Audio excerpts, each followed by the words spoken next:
तो हेलो प्यारे स्टूडेंट्स, कैसे हैं आप लोग। उम्मीद है आप लोग मजे में होंगे, मस्त होंगे। मैं पांडव सर आपका इस चैनल पर स्वागत करता हूं।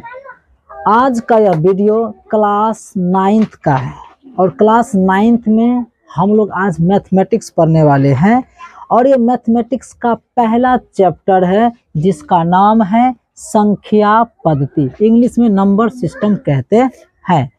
लेकिन इस चैप्टर को पढ़ने से पहले हम लोग कुछ इम्पोर्टेंट परिभाषिक शब्द पढ़ लेते हैं। छोटी छोटी बातें होती हैं जो हम लोगों को पहले जानना जरूरी होती है, तब जाकर हम चैप्टर को खूब बढ़िया से समझ पाएंगे। तो आप लोगों को एक बात और मैं बता दूं कि जो भी विद्यार्थी इस वीडियो को देख रहे हैं, आप लोगों को इस स्क्रीन पे जो भी पढ़ाया जाएगा, जो भी समझाया जाएगा, उसका सारा नोट्स हम अपने एक चैनल है टेलीग्राम पर, जिस पर सारे नोट्स को अपलोड कर दिए हैं। आप लोग आराम से जाकर वहां से नोट्स फ्री में प्राप्त कर सकते हैं और अपनी तैयारी बेहतर तरीके से कर सकते हैं।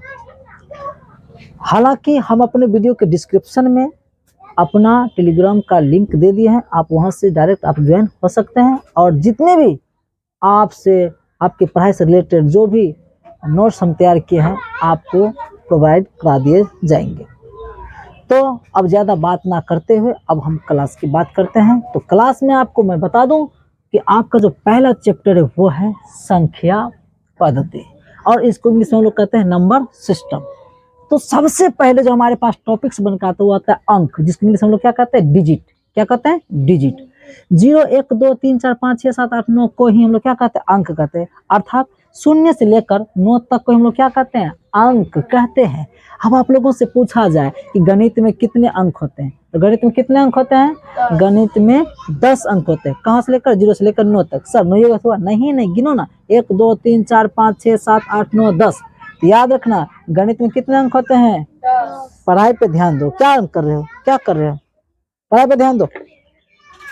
आप समझिए, अब गणित में कुल कितने अंक है, 10 अंक है। यही सब अंक हो गया आपका। उम्मीद है आप लोग इस चीज को बढ़िया से समझ गए होंगे।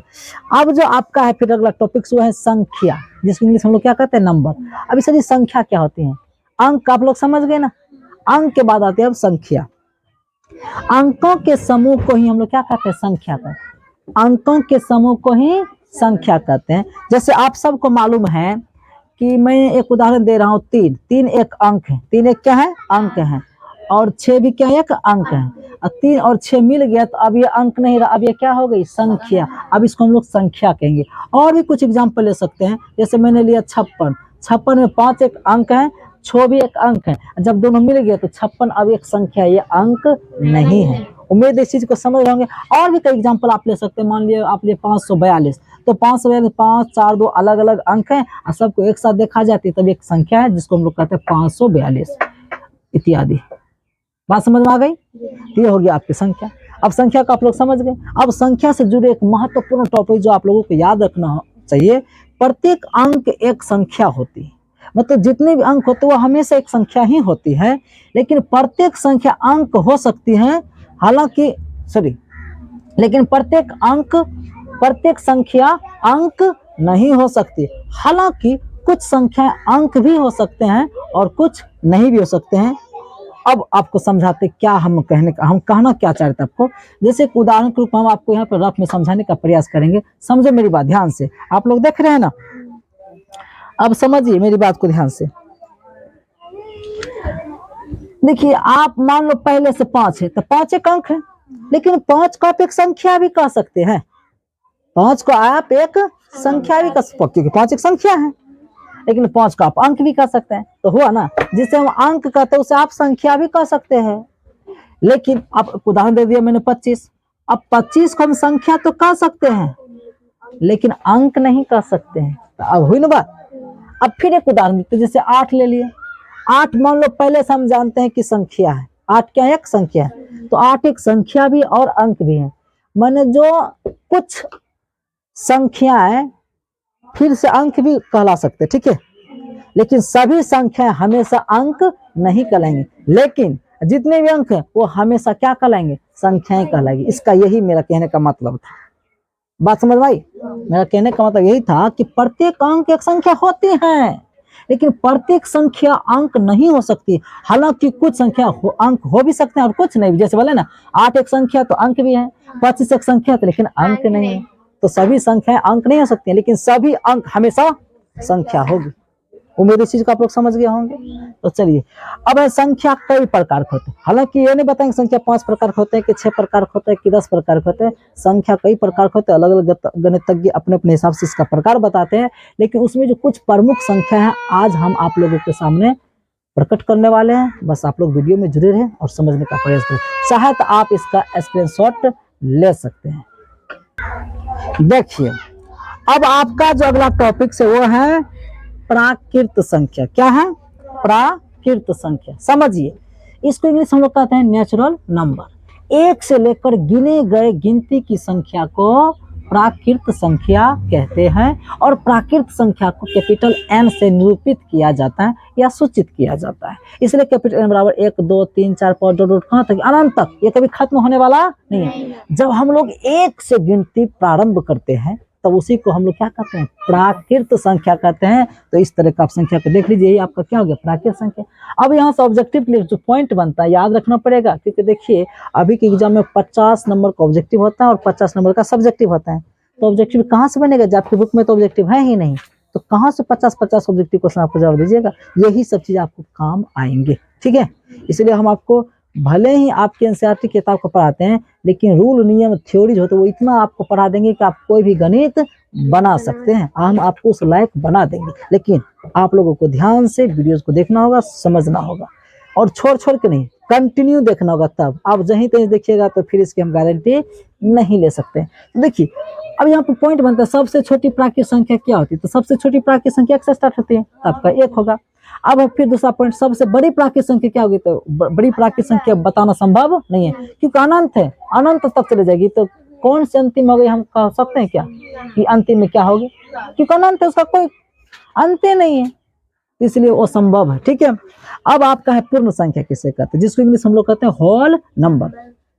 अगर आप प्राकृत संख्या समझ गए, बस प्राकृत संख्या में और जीरो को एक बार सटा दीजिए, तो प्राकृत संख्या में जीरो को शामिल कर देने से बनी संख्या को हम लोग क्या कहते हैं? पूर्ण संख्या कहते हैं। और पूर्ण संख्या को हम लोग कैपिटल डब्ल्यू से निरूपित करते हैं या किया जाता है। इसलिए डब्ल्यू बराबर 0 1 2 3। बस अंतर यह कि यहाँ पे 1 से गिनती करते हैं, यहाँ पर हम लोग 0 से गिनती करते हैं। बस इसी को हम लोग क्या कहते हैं? पूर्ण संख्या। फिर 2 पॉइंट बनकर आपके सामने आते हैं कि सबसे छोटी पूर्ण संख्या क्या होती है? तो 0 होती है। और सबसे बड़ी पूर्ण संख्या क्या होती है? तो असंभव।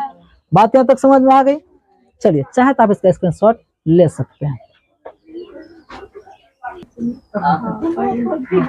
बात नहीं। अब आपका टॉपिक्स है सम संख्या, जिसको इंग्लिश में कहते हैं इवन नंबर।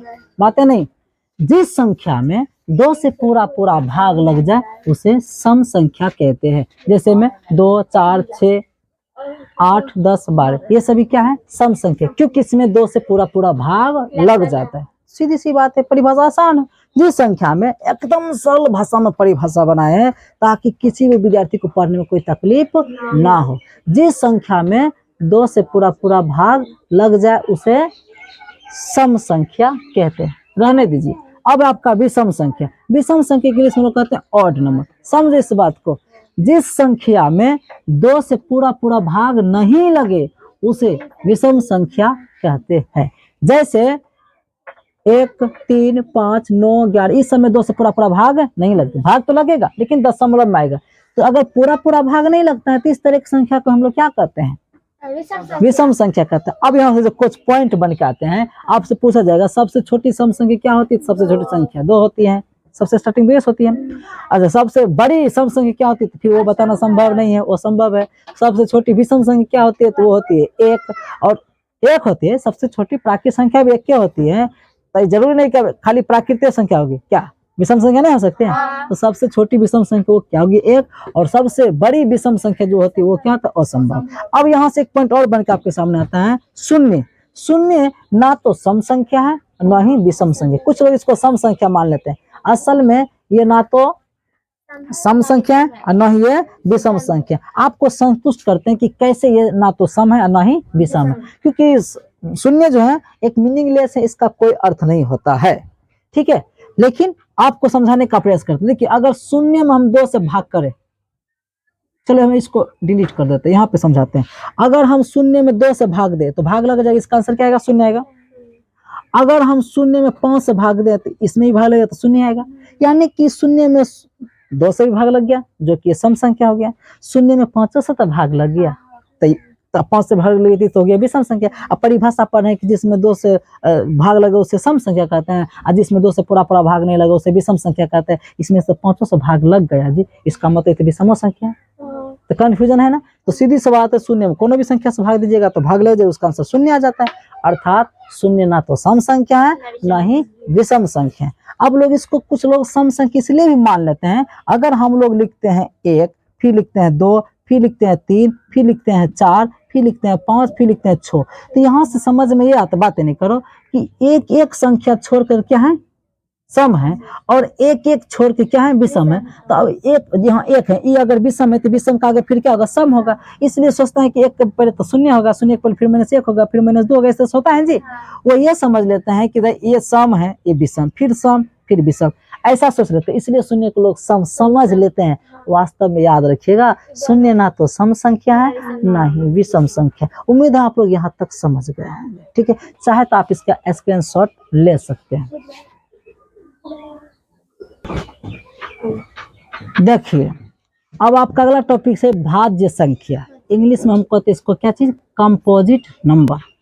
वे संख्याएं जो एक और स्वयं के अलावे किसी अन्य संख्या से विभाजित हो तो उसे हम लोग भाज्य संख्या कहते हैं। मतलब एक ऐसी संख्या जिसमें 1 से भाग लगे या खुद जो संख्या उससे भाग लगे, लेकिन इसके अलावा अगर किसी अन्य संख्या से भी उसमें अगर भाग लग जाता है तो उसे हम लोग क्या कहते हैं? भाज्य संख्या कहते हैं। फिर से एक बार समझिए, वैसी संख्या जिसमें एक और स्वयं के अलावा किसी अन्य संख्या से भी भाग लग जाए तो उसे हम लोग क्या कहते हैं? भाज्य संख्या। जैसे एक और उदाहरण देने का मतलब, एक परिभाषा, अगर इससे आप संतुष्ट हो तो एक और परिभाषा देख सकते हैं, अथवा मतलब दूसरा परिभाषा, जिस संख्या के 3 या 3 से अधिक गुणनखंड हो उसे भाज्य संख्या कहते हैं। जैसे में 4, 6, 8, 12 ये सब क्या हो गया? आपका भाज्य संख्या हो गया।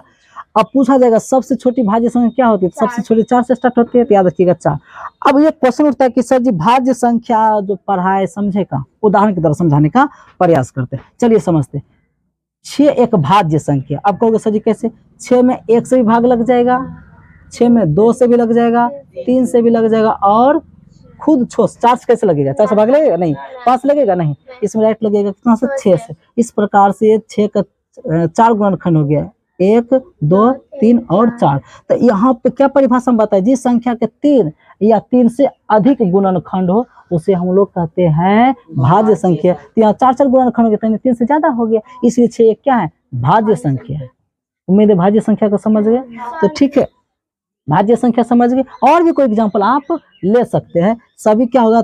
सभी के 3 या 3 से अधिक गुणनखंड होंगे तो उसे हम लोग क्या कहेंगे? भाज्य संख्या। तो याद रखना, सबसे छोटी भाज्य संख्या पूछे तो क्या बताना? सबसे छोटी भाज्य संख्या 4 होती है। तो आज की वीडियो में इतना ही, मिलते हैं नेक्स्ट डे नेक्स्ट टॉपिक के साथ। तब तक के लिए आप लोग अपना ख्याल रखें।